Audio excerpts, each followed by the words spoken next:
Rachel Hollis was a mom and party planner who launched a blog that rose to massive success after a photo of her sharing her stretch marks went viral. She was hailed as brave by the media, grew a massive following, and launched a life coaching business and fitness app. Suddenly, women everywhere wanted to know how Rachel Hollis became the lifestyle influencer and business extraordinaire. 5, 4, 3, 2...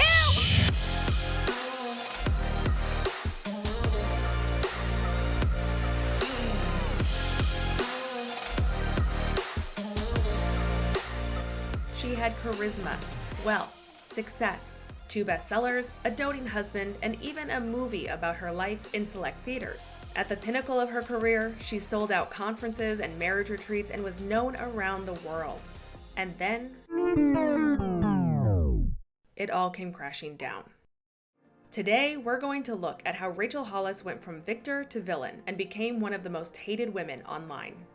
This is the rise and fall of Rachel Hollis.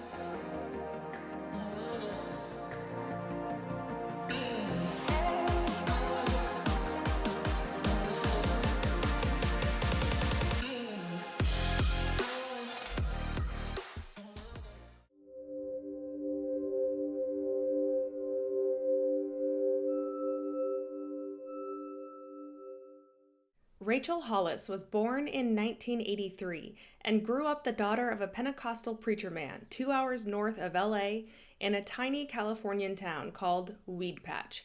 Population 2,394.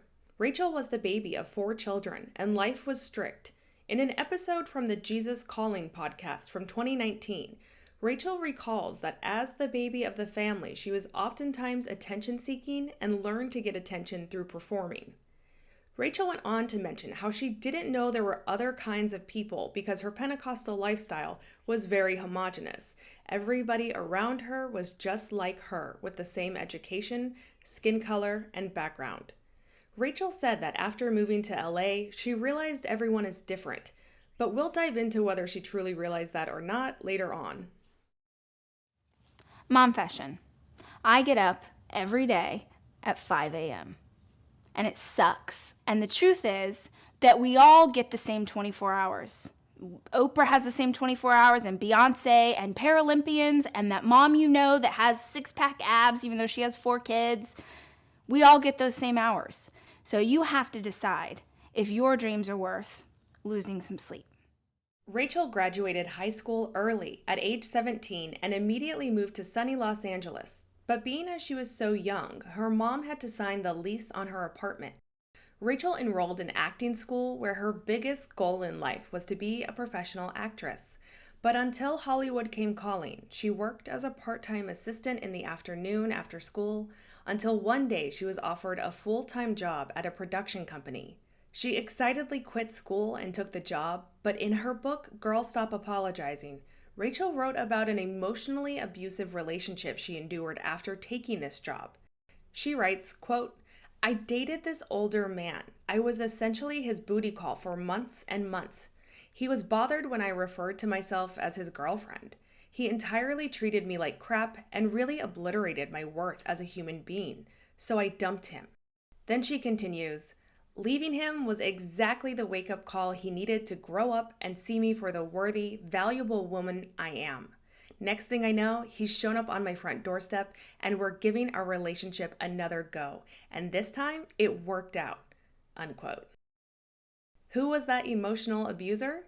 Introducing Dave Hollis. I'm Dave. We didn't set that up well. Well, yeah, it's fine. Emotional abuse is a horrible thing to go through that can affect someone for years, if not permanently. And what's worse is promoting that abusive relationship to millions of readers under the guise of fairy tale thinking. What Rachel was initially saying to her large audience is, it's never too late. You should endure that abuse because maybe one day, if you believe in yourself enough, you can fix this guy. This may be one of the first times Rachel promotes toxic positivity to the masses, but it won't be the last. Dave Hollis went on to do very well for himself. He spent 17 years building his dream career, and at the height of his success, he worked for Disney as president of worldwide distribution. He helped launch several box office successes like Black Panther, which grossed the second best 4-day opening ever, bringing in $241 million, and Star Wars The Force Awakens, which brought in $288 million during its opening at the box office. Before that, Dave helped 2010's Alice in Wonderland become only the 6th movie ever to gross $1 billion worldwide. Before Disney, he was a tour manager for Columbia Records and toured with Destiny's Child for a full year. While Dave was busy making waves in Hollywood, Rachel quit her job to launch a party planning business and blog called The Chic Site and wrote a fiction book called Party Girl. Rachel reported her blog brought in 600,000 people a month, and in a 2014 interview, Rachel stated she threw parties for Bradley Cooper, Cuba Gooding Jr., Al Gore, Jennifer Love Hewitt.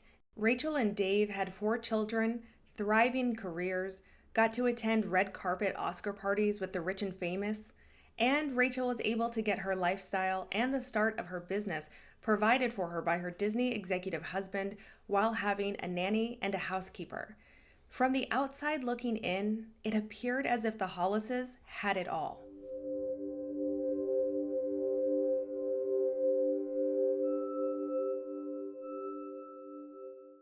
Rachel and Dave founded the Hollis Company in 2018 with a subscription-based online coaching service called Start Today, and only 1 year later, the Hollis Company was bringing in $20 million in revenue. After the success of her bestsellers, Rachel monetized everything she touched, from her own line of journals and planners sold at Target to a clothing line sold on QVC. And then there were the multi-level marketing conferences where it's reported she was paid $150,000 to $300,000 per event in speakers' fees. But this wasn't viewed as privilege in Rachel's eyes. Hollis is consistent in preaching to her mainly white, Christian, middle-class, and MLM-loving audience that hard work and a hustle mentality are all one needs to be successful in life. Forget systemic issues, higher disease rates in marginalized groups of people due to lack of health care, or the real-world obstacles many people, especially women, face in everyday life. In Hollis' world, all you need is a positive mindset, a journal and planner to help you organize, many of which she sells herself, some tough love, and a hustle mentality.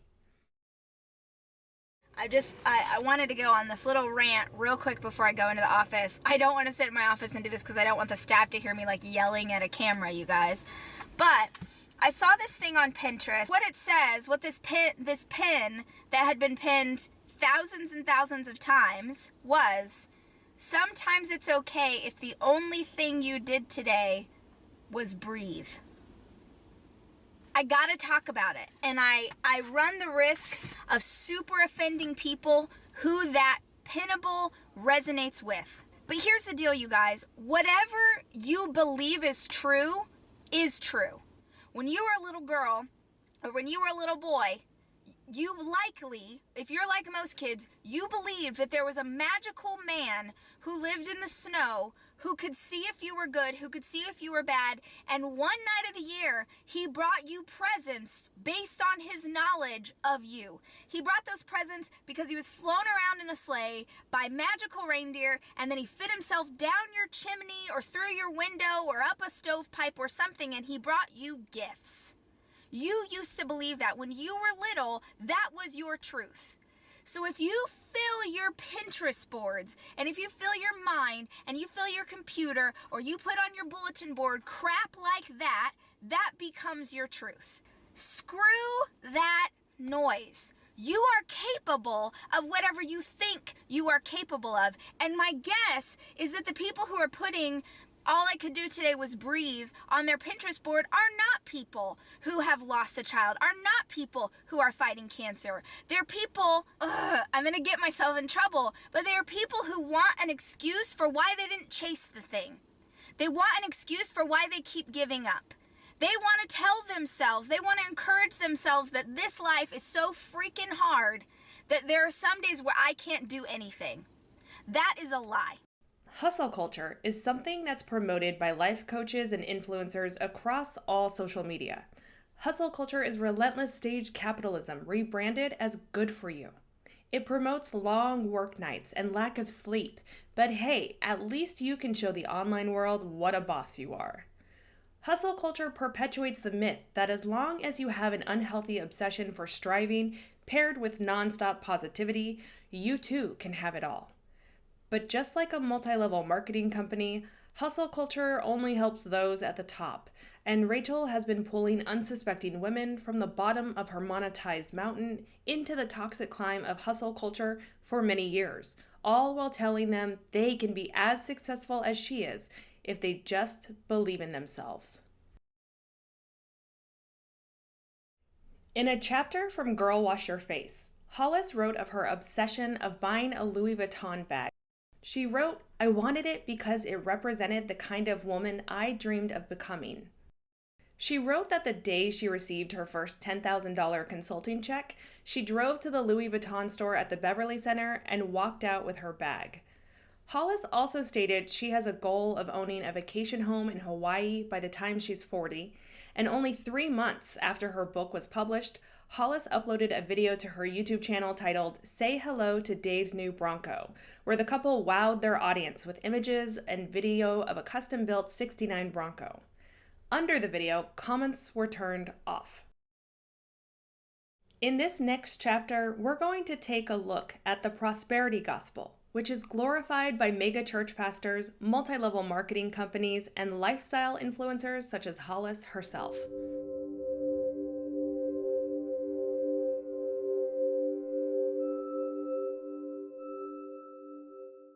A Louisiana televangelist is asking his followers for donations to buy a $54 million private jet. We want that 7X. We believe in God for it. In a video posted to his website last week, televangelist Josie Duplantis says God told him he needs the new Falcon 7X jet. That if Jesus was physically on the earth today, he wouldn't be riding a donkey. Think about that for a minute. Duplantis is not the first minister to preach the gospel of private flying. If I want to believe God for a $65 million plane, you cannot stop me. In 2015, Creflo Dollar asked his suburban Atlanta congregation for a new Gulfstream G650. His ministry settled for a used one. Father, we thank you so. And this past January, Texas-based televangelist Kenneth Copeland announced the blessing of a new multi-million-dollar Gulfstream 5. Copeland and Duplantis both defended using private jets in 2015. The world is in such a shape, we can't get there without this. Sunday morning, I was in Boston, Massachusetts. Monday, I was in New Orleans. Tuesday, I was in Chicago. The prosperity gospel is a branch of Protestant Christianity. It's been rapidly on the rise thanks to social media and is of the idea that God will grant a person all of their heart's earthly desires through unwavering faith and hard work. Basically, it promises a one-way ticket to the good life if you just believe. The prosperity gospel was created in 1946 by 5 Pentecostal men and was known as the Healing Revivals, which later became popularized in the 1950s thanks to an appliance known as the television set. The Healing Revivals launched a religious movement, something we now know as televangelism. After almost a decade of success, many televangelists fell out of favor with their audiences. This was due to the saturation of evangelists straining the financial resources of Pentecostal churches, and there was a sharp decline in the Healing Revivals and televangelists by 1960. Local churches just couldn't afford to keep up with the evangelists' fundraising methods, and there was controversy brewing between churches and evangelists. Many churches felt the evangelists were too sensationalized and greedy. The Assemblies of God was the first known church organization to pull out of hosting the Healing Revivals, and many churches followed soon after. Televangelism didn't become popular again until the 1980s, when televangelists forged a controversial coalition that provided religious and political support for a former radio broadcaster and movie star who was running for president. His name was Ronald Reagan, and he invented the now-defunct economic theory known as trickle-down economics. Suddenly, people like Jim and Tammy Faye Baker were idolized around the world, and televangelism and megachurches continued to grow at unprecedented levels. Leaders of the prosperity gospel, for which there are many, believe their multi-million-dollar homes, fancy cars, and private jets are evidence of God's love. And believers are quick to grab onto the idea that they too can be blessed. Some want riches, others want healing from physical traumas, and some are pleading for a little bit of reassurance that life will get better for them. People follow, buy the merch, put those once-in-a-lifetime annual conference tickets on credit, and if they're really lucky, they may get a picture with their spiritual icon or influencer. But underneath this polished, holy exterior that promises a solution lies a dark truth. You will always be at fault for whatever you didn't receive. It's the sacred science that says you need to do everything this way, but no one can ever do it perfect enough. Those who receive a blessing, whether that's a job promotion, a new partner, or 1.6 million followers and a bestseller, believe it to be a certainty in God's plan and reward for their life. But those who struggle along the way, they must not be doing something right. Maybe it's a negative mindset, or they need to give more to whatever cause they deem worthy enough to prove their faith and devotion. This dogma is dangerous and can lead people down a path of self-loathing and despair. But this type of message is what Hollis promotes in everything she does. Newer research shows the prosperity gospel isn't healthy for us. The University of Toronto's Department of Psychology found that exposure to prosperity gospel messaging makes you more likely to show an exaggerated and unrealistic sense of optimism for life and take more financial risks because it primes people to want to part with their money by making them excited and optimistic about the future. Maybe this is why megachurch pastors, multi-level marketing companies, influencers, and self-help gurus love to teach it. Hollis's bestseller, Girl Wash Your Face, was released in February of 2018 by a Christian content publisher and had a spot on the top 10 best-selling books in the US for over 7 months, while selling almost 900,000 copies. The book did well in the South and Midwest, and the Washington Post characterized Hollis as goop for red state women. Rachel started out as the relatable Christian mom who didn't have it all figured out but accepted herself anyway, and she turned that persona into a multi-million-dollar brand. But beneath the sparkly facade of her well-curated Instagram filled with manufactured authenticity, there were clues about the toxic beliefs Hollis held on her rise to the top.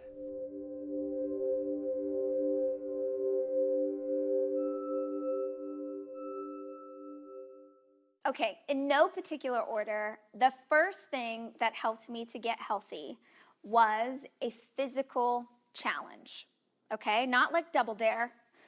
Also, anyone else 37 and know what I'm talking? Never mind. Okay, like 7 of you got my joke, and the rest think I'm weird. That's fine. I am kind of weird. In Girl Wash Your Face, Hollis shows her fat-phobic side and shames people who can't stay on a diet as she tells her reader not to trust or respect those people. It's quite shocking to read somebody claim another person's food cravings and or health problems are a moral failure, but Hollis is adamant in comparing the friend who can't stay on a diet to the friend who constantly blows you off for stupid reasons. Hello, Women's Health. I'm Rachel Hollis, and today I'm going to give you a peek inside my fridge. This is pretty interesting. This is probably not in most people's fridge. So this is supposed to be for produce. It's actually for champagne. I get bottles of really nice champagne, and then I put my goals for the future. Hollis also shared in her book about going through a difficult adoption process with 2 children before she and Dave adopted their daughter Noah.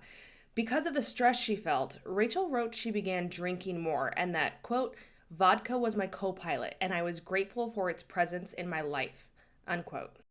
Hollis openly shares about her struggle with alcohol and Xanax, evoking sympathy from her reader. But when speaking about the birth parents of the children she thought she would adopt, she wrote, "How do you keep taking babies to see parents who aren't parenting? How do you give up half a Saturday to wait in a McDonald's playland for addicts who may or may not show up, then hand over an innocent baby and watch them erase whatever progress you've made with their daughter?" It's as if Hollis wants the reader to believe that although she was abusing alcohol and prescription medication, she is the good one. but addicts can have no background that might deem them worthy of empathy from her. In January of 2019, BuzzFeed News was the first large platform to publicly call out Hollis for plagiarism. Hollis constantly reproduced quotes on her social media, which resulted in numerous plagiarism accusations, probably the most famous being from Dr. Maya Angelou, but she also stole the writing of Robin Sharma, John Acuff, Tim Hiller, Tim Ferriss, Deborah Condren, and Pulitzer Prize winner Charles Duhigg, who wrote The Power of Habit, and many more. BuzzFeed reached out to Hollis for comment, but she never responded. It was noted by BuzzFeed that some of the posts they pointed out to Hollis were shortly removed from her Instagram after.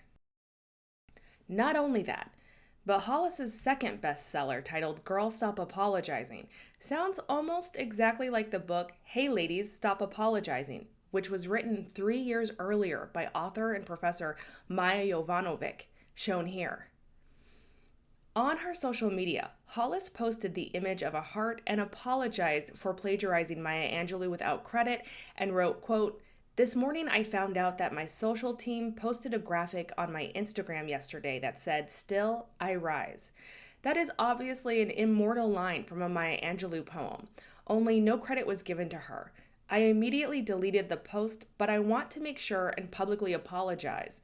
While I didn't create or post the graphic, I am the leader of the team that did, and so I accept full responsibility for their actions." Unquote.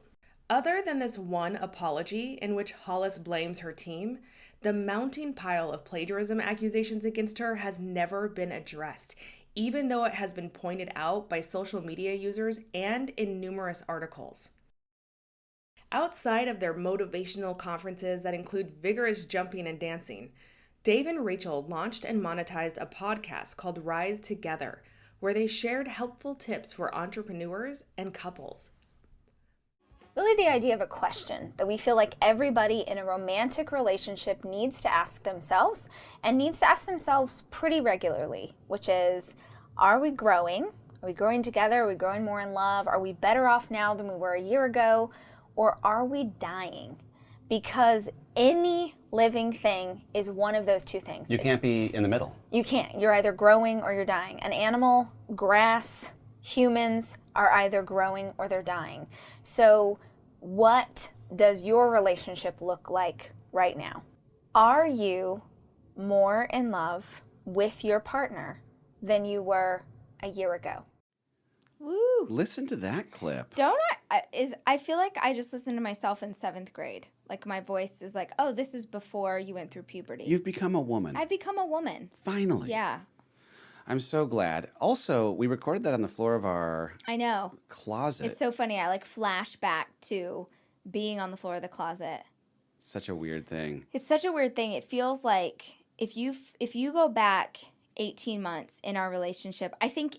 Oh, so an interesting thing is that we cannot talk about our relationship today without talking about the business, because the business is like this third part of our relationship. There's me, there's Dave, there's the Hollis Company.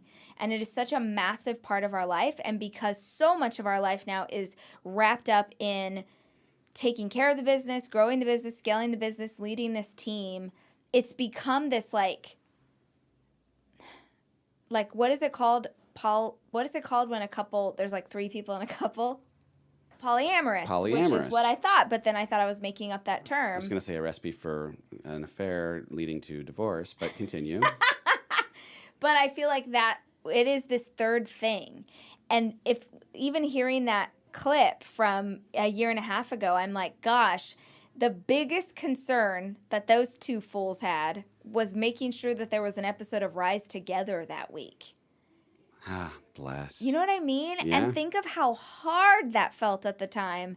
And now I'm like, oh, you silly, dumb child. You have no idea. This is where things would take an interesting turn.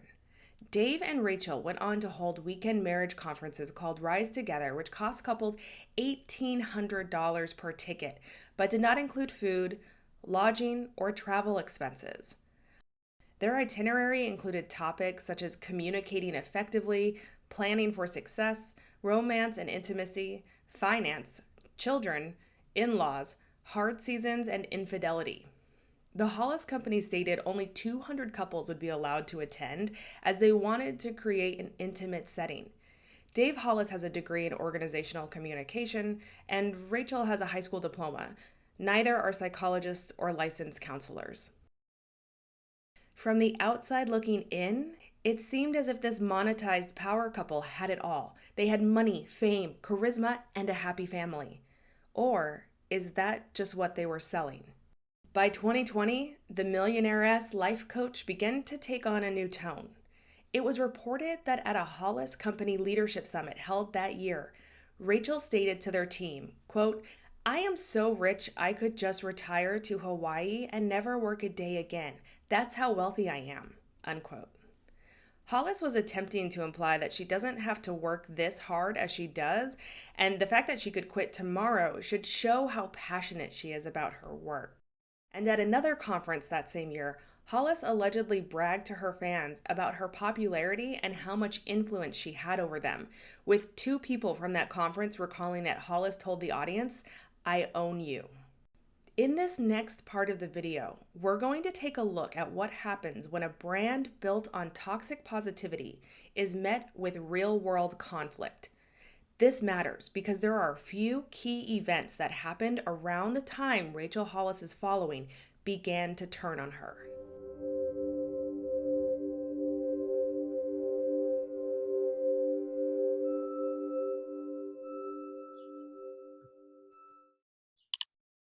Your husband, your partner, your wife, your mama, your sister, your best friend who doesn't get it, doesn't need to.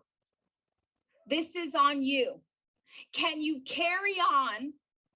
That's what this comes down to. Can you carry on in the face of opposition? Can you keep going even when it's hard?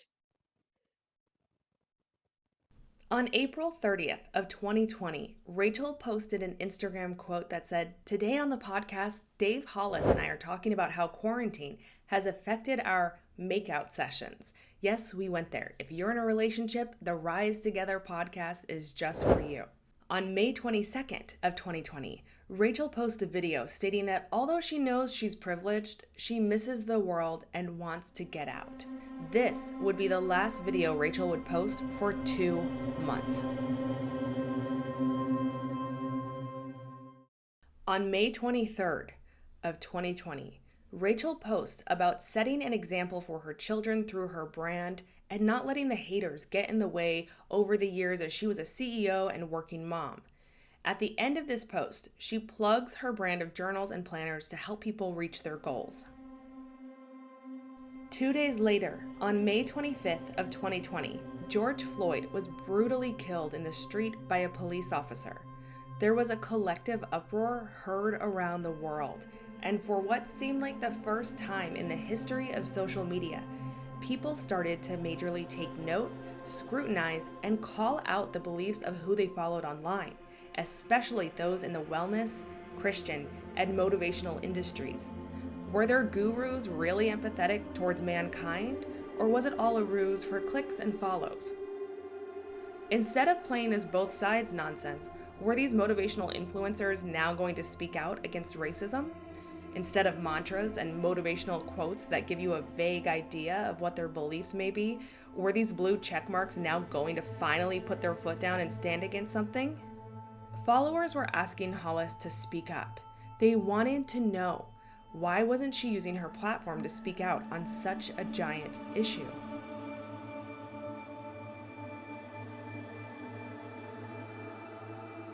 Rachel, who normally posted daily, stayed silent for 5 more days until she shared a picture of her black friend and that woman's black father. She shared her friend's post and let her have a voice on Rachel's platform in that moment, which was all well and good, yet people continued to call out Hollis for her silence on the matter.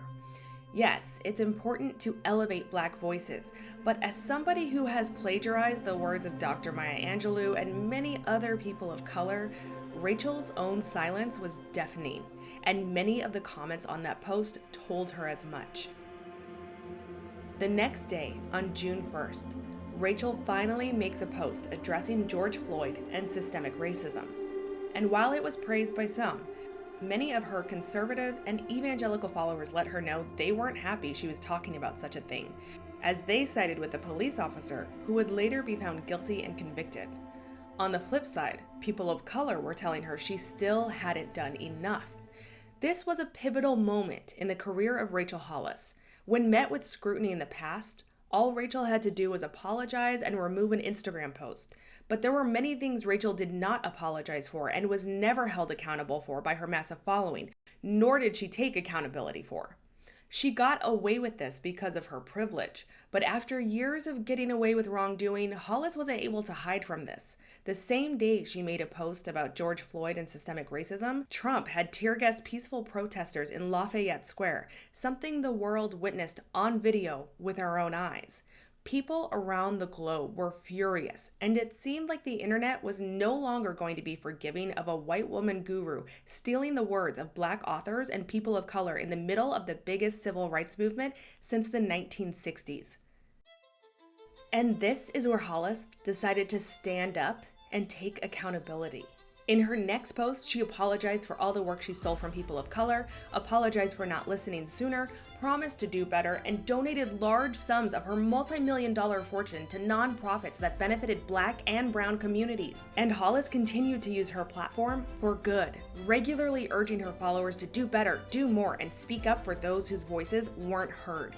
It really looked like she was becoming self-aware and influencing the self-help industry as a whole to actually help others instead of just preaching happy bullshit nonsense while pretending their privilege didn't exist. A new day was on the horizon. Just kidding. None of that happened.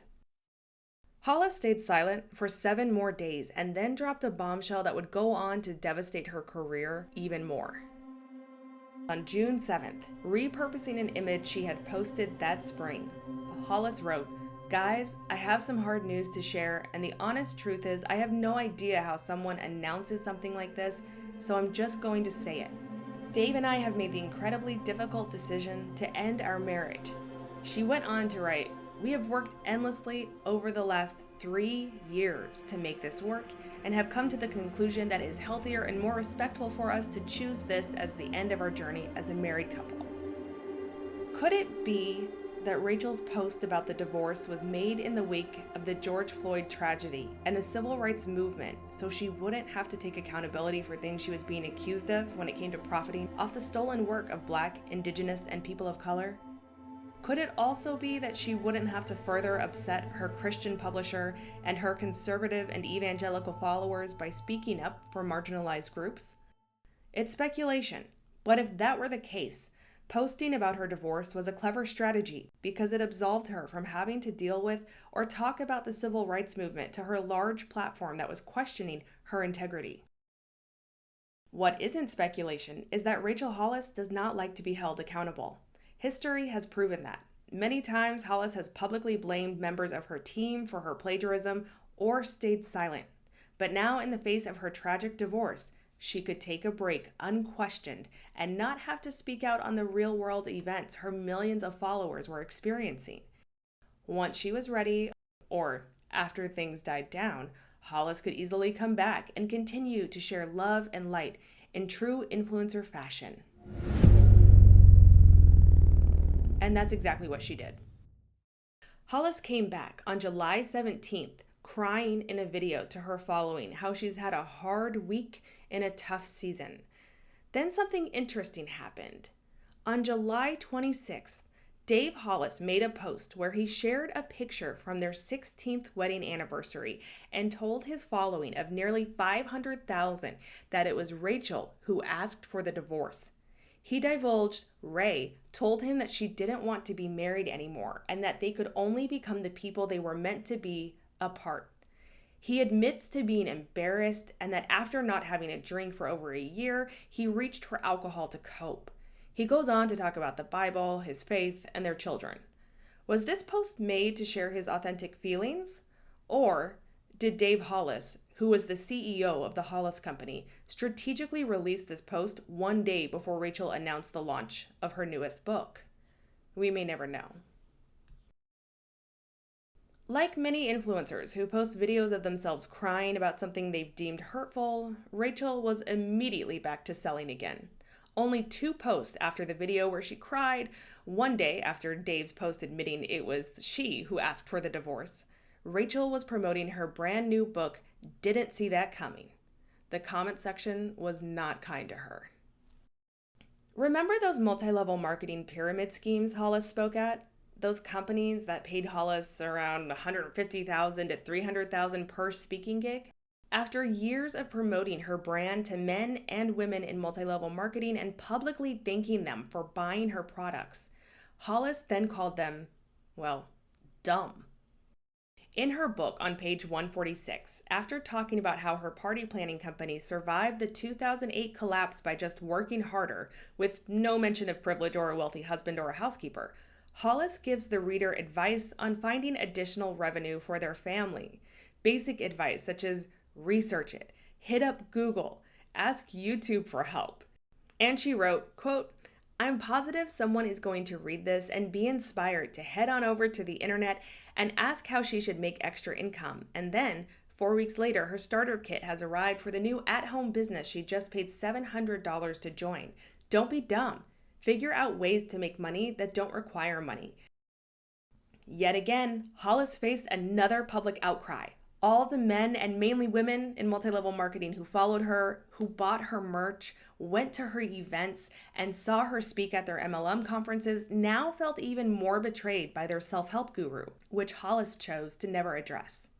And that problematic behavior continued into 2021.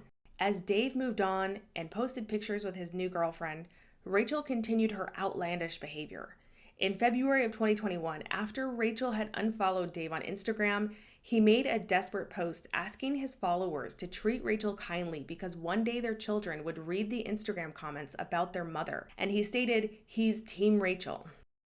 On April 1st of 2021, Hollis posted a now deleted video on social media she thought would be empowering.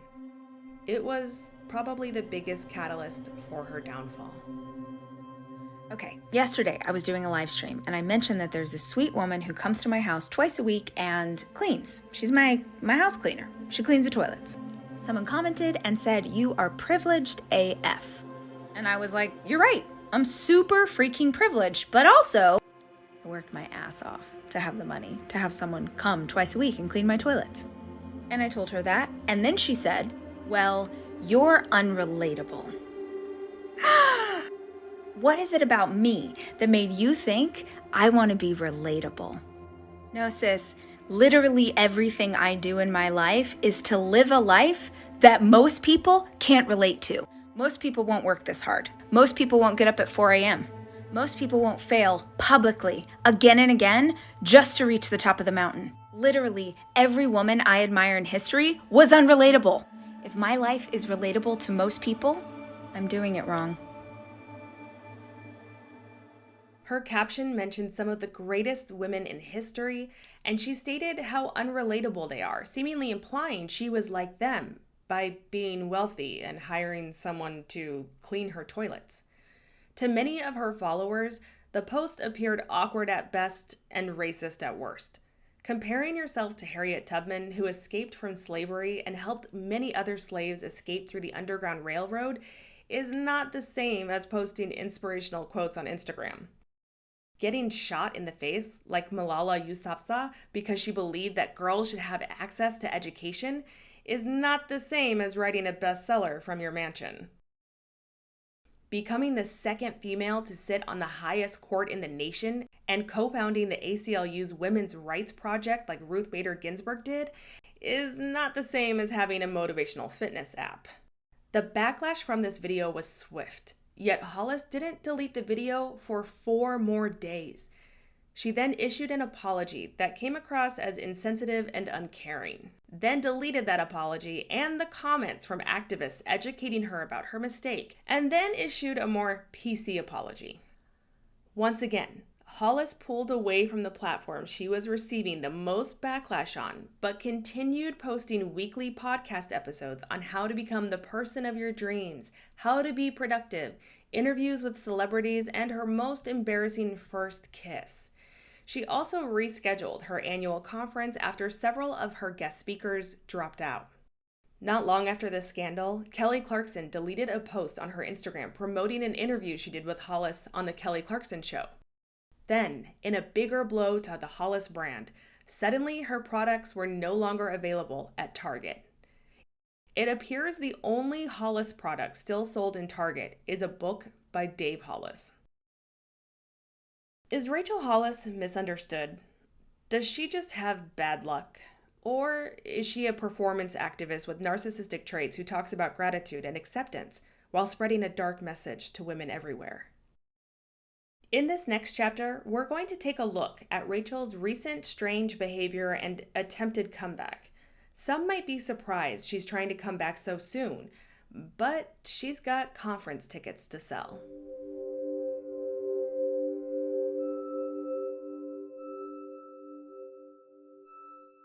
Oh, she's cute. I feel like I'm not a regular mom. I'm a cool mom. 38 years old, like vibing out to this child.